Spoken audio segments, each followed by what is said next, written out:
नमस्कार, हरियाणा न्यूज देख रहे हैं आप और मैं हूं आपके साथ हितेंद्र। बीजेपी हैट्रिक का सपना लिए अपनी नई टीम तैयार कर चुकी है और भारतीय जनता पार्टी की तैयारियों पर इस खास कार्यक्रम में हम चर्चा करेंगे। आप बने रहिए हमारे साथ। हरियाणा के विधानसभा चुनाव में जीत की हैट्रिक लगाने की जद्दोजहद कर रही बीजेपी ने अपनी पूरी सेना तैयार कर ली है। पन्ना प्रमुख से लेकर के प्रदेश अध्यक्ष तक बीजेपी का पूरा संगठन तैयार है। ओबीसी चेहरे को सीएम का फेस बनाया गया है। चुनावी दंगल लड़ने का प्लान ओबीसी फेस पर ही बीजेपी ने तैयार किया है। एक रिपोर्ट आप देखिए।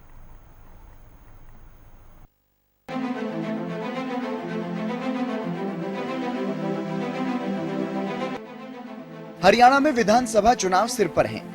हर दल सियासी सत्ता का स्वाद चखने के लिए एड़ी चोटी का जोर लगा रहा है, लेकिन बीजेपी चाहे संगठन की मजबूती हो या फिर चुनावी कैंपेन की प्लानिंग करना, हर सियासी दल से कहीं ना कहीं 4 कदम आगे चल रही है। हैट्रिक लगाने के लिए तैयारी में जुटी बीजेपी ने विधानसभा संग्राम के लिए अपने महारथी तैयार कर लिए हैं। चाहे चुनावी फेस हो या फिर हरियाणा बीजेपी के बॉस, सभी के नाम सामने हैं। अक्टूबर-नवंबर में चुनाव होने वाले हैं और विधानसभा चुनाव से पहले बीजेपी ने जाटों के बाद पंजाबी चेहरे से भी किनारा कर लिया है। पंचकुला में केंद्रीय मंत्री अमित शाह का ऐलान इसी ओर इशारा करता है। अब बीजेपी ओबीसी वोटर्स पर फोकस कर रही है। यही वजह है कि परंपरा के उलट बीजेपी ने पहली बार अगले चुनाव में सीएम चेहरे की घोषणा भी कर दी। तो वहीं मोहनलाल बड़ोली को हरियाणा बीजेपी का नया बॉस बनाया गया है। हरियाणा गैर जाट राजनीति की सियासी जमीन तैयार करने वाली बीजेपी ने 2 बड़े जातिगत कार्ड खेल दिए हैं। पहला, प्रदेश की सबसे बड़े ओबीसी वर्ग को साधने के लिए सीएम चेहरे की घोषणा, तो ब्राह्मणों की नाराजगी दूर करने के लिए प्रदेश अध्यक्ष मोहनलाल बड़ोली। लोकसभा चुनाव में रोहतक से अरविंद शर्मा और सोनीपत से मोहनलाल बड़ोली की हार के बाद बीजेपी को यह अंदेशा था कि ब्राह्मण खफा हैं।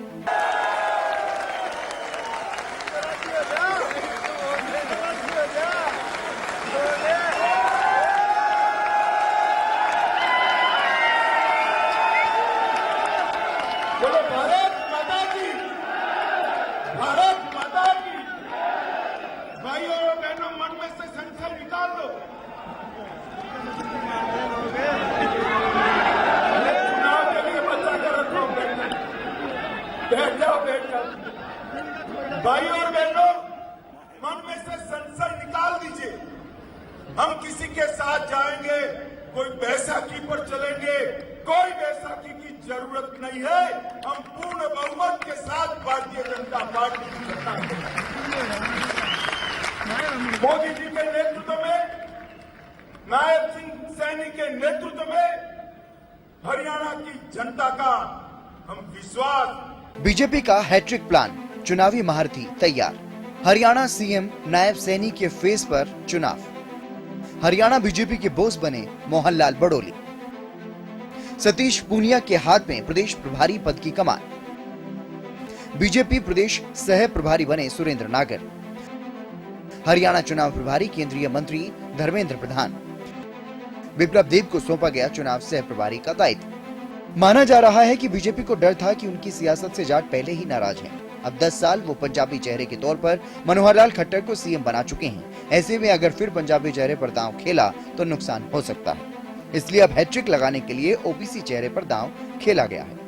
जाटों पर बीजेपी के दांव न खेलने की वजह इस वोट बैंक का कांग्रेस, जजपा और इनेलो में पटा होना है। सिरसा और रोहतक जैसी लोकसभा सीट पर हार बड़ी वजह बनी। सीएम नायब सैनी के फेस पर चुनाव लड़ने के पीछे कारण क्या है? बड़ा सवाल सभी के जहन में आना लाजमी है। हरियाणा का जातिगत समीकरण क्या है? हरियाणा में सबसे बड़ा वोट बैंक ओबीसी। हरियाणा में ओबीसी वोट बैंक की आबादी 2 करोड़, 22% के साथ दूसरे नंबर पर जाट वोट बैंक। अनुसूचित मतदाता 21%। लगातार 2 बार हरियाणा में सरकार बनाने वाली बीजेपी के साल 2014 और 2019 के विधानसभा चुनाव की रणनीति पर नजर डालें तो मोदी मैजिक और राष्ट्रवाद का मुद्दा ही हावी रहा। जब हरियाणा में चला मोदी मैजिक, 2014 में बीजेपी ने पहली बार बहुमत हासिल किया। 90 में से 47 सीटों पर कमल खिला। इनेलो ने 19 सीटों पर जीत हासिल की थी।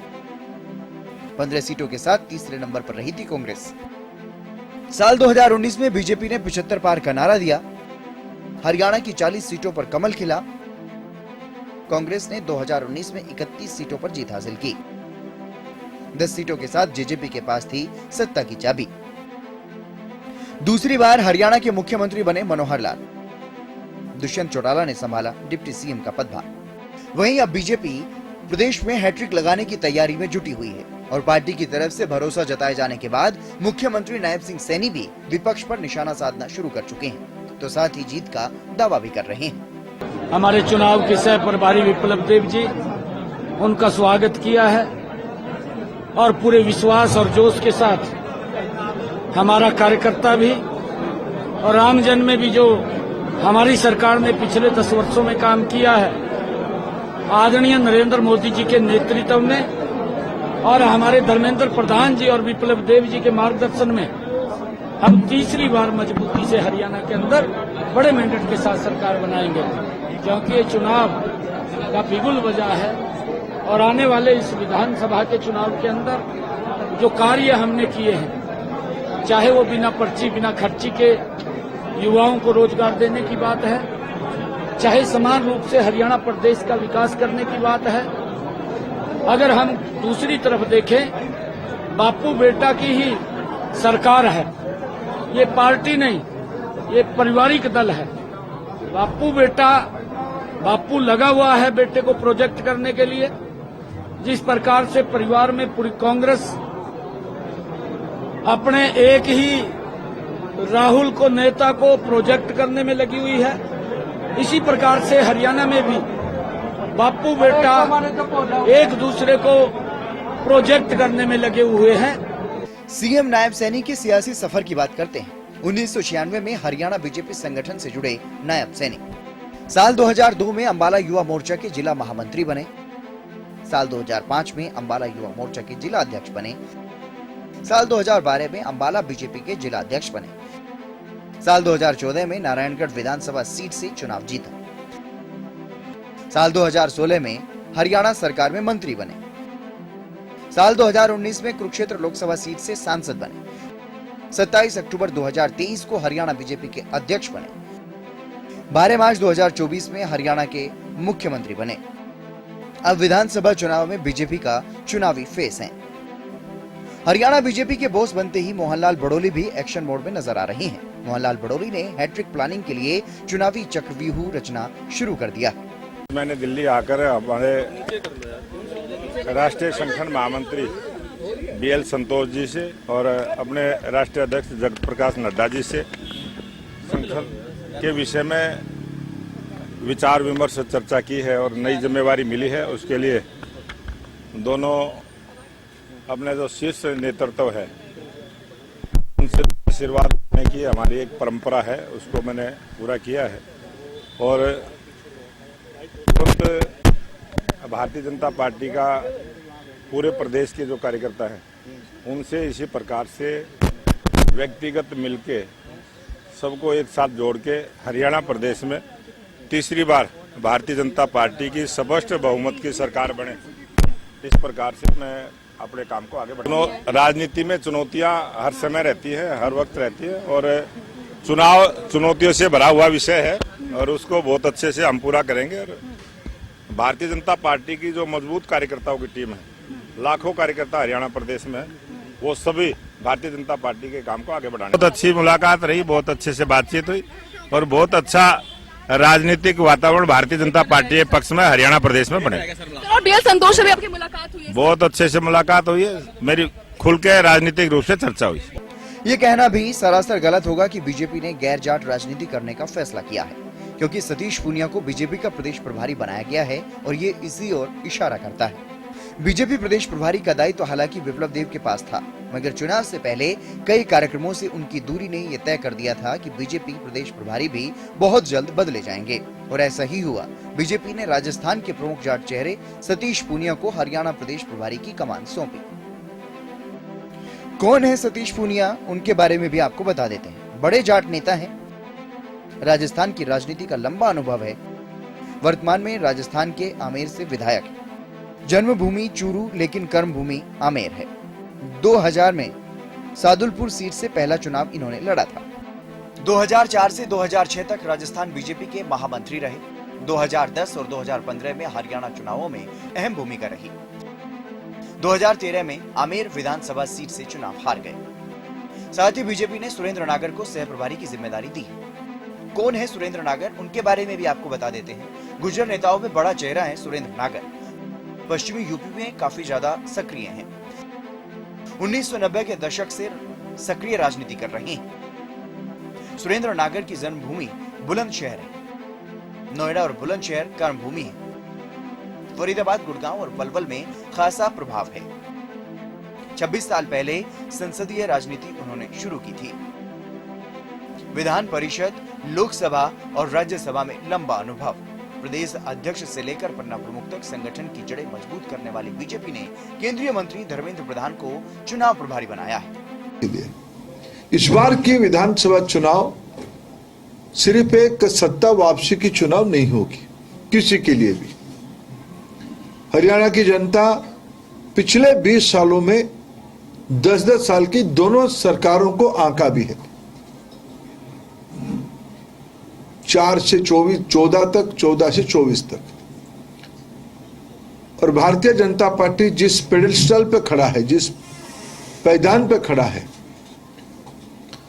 प्रदेश की जनता को आभार प्रकट किया गया है मोदी जी की तीसरी पारी के सहयोग के लिए, और अपील किया गया है अगले बार संगठन जाएगी जनता के पास, हमारे प्रतिनिधि जाएंगे जनता के पास, सर्व समाज की विश्वास लेते हुए हम तीसरी बार भी प्रदेश की जनता की विश्वास जीतेंगे, क्योंकि हमें लगता है, हमारी राजनीतिक आकलन है, हमारे सामने जो प्रतिद्वंदी है उनके पास कोई राजनीतिक एजेंडा नहीं है। सिर्फ भ्रम, झूठ और शंका पैदा कराने की एक समूह है। धर्मेंद्र प्रधान के बारे में आपको बताएं तो बीजेपी के हरियाणा चुनाव प्रभारी बनाए गए हैं। मोदी 3.0 में शिक्षा मंत्री हैं। 1998 में बीजेपी में शामिल हुए थे। साल 2000 में राजनीतिक पारी की शुरुआत उन्होंने की थी। पहली बार पल्लहारा से विधानसभा चुनाव लड़ा। साल 2000 देवगढ़ लोकसभा सीट से सांसद बने थे। पिता देवेंद्र प्रधान वाजपेयी सरकार में केंद्रीय मंत्री थे। तो वहीं बिप्लब देव को हरियाणा बीजेपी की ओर से चुनाव सह प्रभारी नियुक्त किया गया है। बिप्लब देव के बारे में भी आपको बताते हैं। बीजेपी के हरियाणा चुनाव सह प्रभारी हैं। साल 2018 में पहली बार विधानसभा चुनाव लड़ा। साल 2018 में त्रिपुरा के मुख्यमंत्री बने। साल 2022 में त्रिपुरा सीएम के पद से इस्तीफा दिया। 9 सितंबर 2022 को हरियाणा के बीजेपी प्रभारी बनाए गए। बीजेपी के योद्धा विधानसभा चुनाव की जंग में कितने असरदार साबित होंगे? क्या हरियाणा की सत्ता में तीसरी बार कमल खिलेगा या फैसला कुछ और ही होगा? ये तो आने वाला समय ही बताएगा। Bureau report, Haryana news. विधानसभा चुनाव की तैयारी में जुटी बीजेपी ने मोहनलाल बड़ोली को ही बीजेपी प्रदेश अध्यक्ष क्यों चुना है, इस रिपोर्ट में आप देखिए।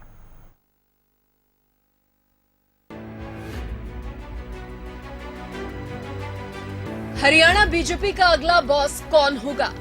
इस सवाल का जवाब अब विधानसभा चुनाव से पहले जनता के सामने है।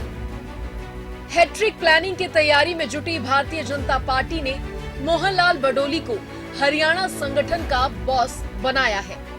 जातिगत समीकरणों को ध्यान में रखते हुए जहां एक और ओबीसी फेस नायब सैनी को सीएम चेहरा बनाया गया है, तो वहीं लोकसभा चुनाव में नतीजों को देखते हुए ब्राह्मण चेहरे को प्रदेश अध्यक्ष की कमान सौंपी गई है। अध्यक्ष मोहनलाल बड़ोली साथ हैं सर, किस प्रकार से देखते हैं? बड़ी जिम्मेदारी मिली है आपको, किस प्रकार से क्या कुछ चुनौती मांगी? ये भारतीय जनता पार्टी की तीसरी बार हरियाणा प्रदेश में नायब सिंह सैनी जी के नेतृत्व में सरकार बने।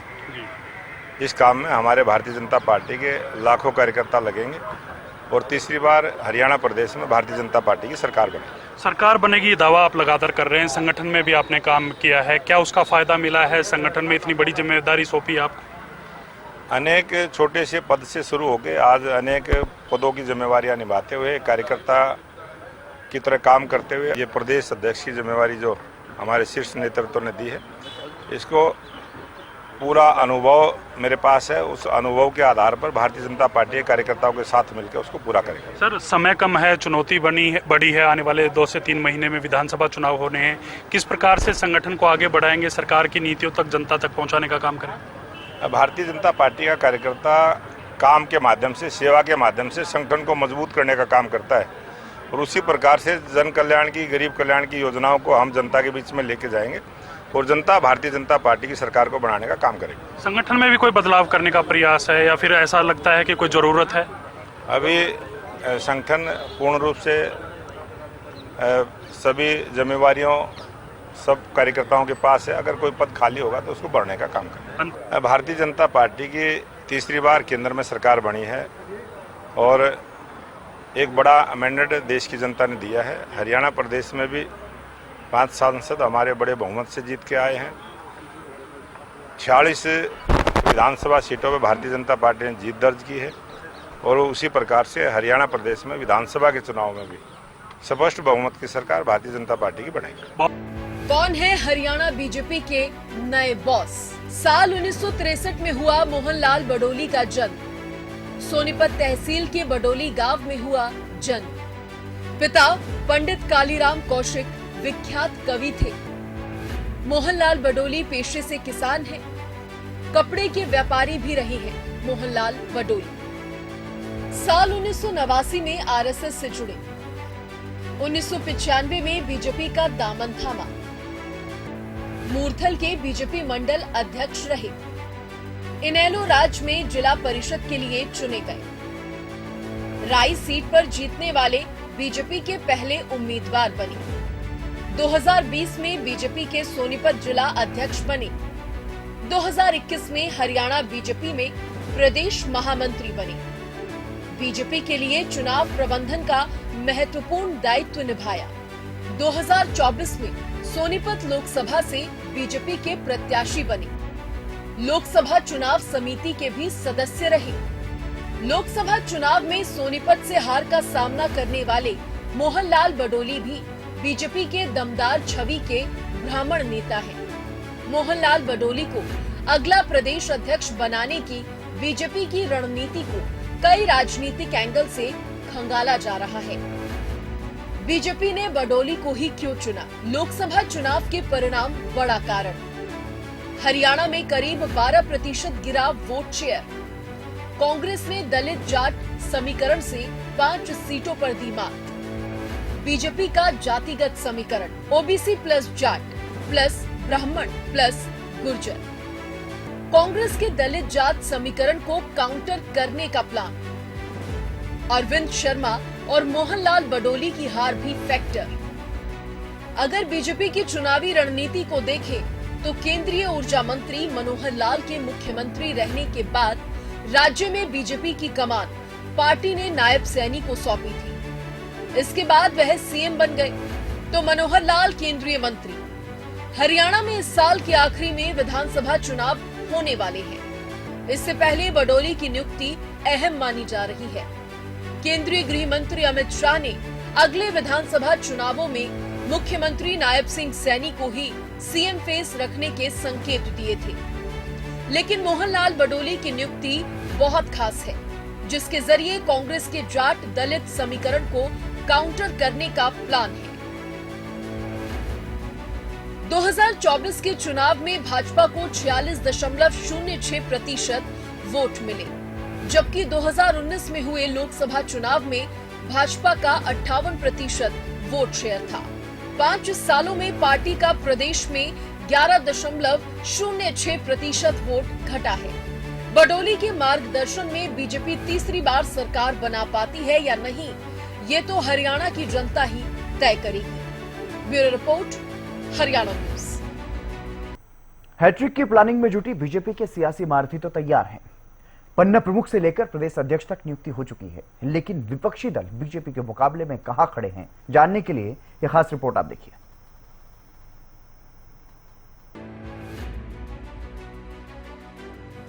हैट्रिक की प्लानिंग में जुटी बीजेपी के सियासी महारथी तो तैयार हैं। बीजेपी ने जो कहा वो साबित भी हुआ। वो है पन्ना प्रमुख से लेकर प्रदेश अध्यक्ष तक नियुक्ति। विधानसभा चुनाव पास है और जहन में कई बड़े सवाल आना लाजमी है।